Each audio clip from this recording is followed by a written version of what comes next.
আসসালামু আলাইকুম রহমতুল্লাহ। নাহিদ ভাইয়ের পেজ থেকে সবাইকে মাহে রমজানের অনেক অনেক শুভেচ্ছা।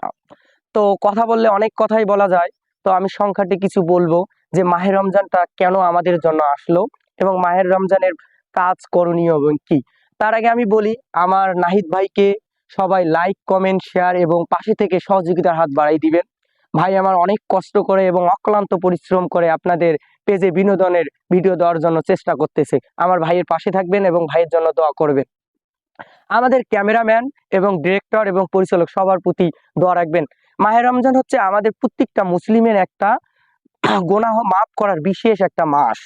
আল্লাহ রাব্বুল আলামিন নিজেই বলছে যে আমি তো জানি যে আমার বান্দা ভুল করবে, পথভ্রষ্ট হবে, তাই তো 11টি মাস তারা অন্যায় খারাপ কাজে লিপ্ত হবে, কিন্তু রমজান মাসে এসে কান্না করে সকল গুনাহ মাফ করবে।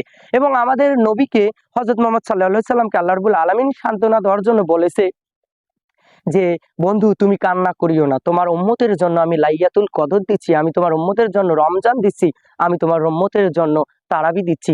এই কারণে আমার নবী হযরত মুহাম্মদ সাল্লাল্লাহু আলাইহি সাল্লাম বলছে যে যে বান্দা বা যে উম্মত রমজান মাস পাইলো কিন্তু নিজের গুনাহ মাফ করতে পারলো না, তার মতো দুর্ভাগা কেউ নেই। তাই আপনাদের কাছে আমার একটাই চাওয়া যে আপনারা সকলেই রমজান মাসে রোজা রাখবেন, তারাবি পড়বেন এবং বেশি বেশি করে কোরআন পড়বেন এবং আল্লাহ তাআলার কাছে নিজের সবকিছু চাবেন। আর আল্লাহ রাব্বুল আলামিন সপ্তম আকাশ থেকে প্রথম আকাশে এসে বলবে যে আমার বান্দারা কার কি লাগবে তোমরা চাও, তোমাদের চাওয়া শেষ হবে, আমার দেওয়া শেষ হবে না।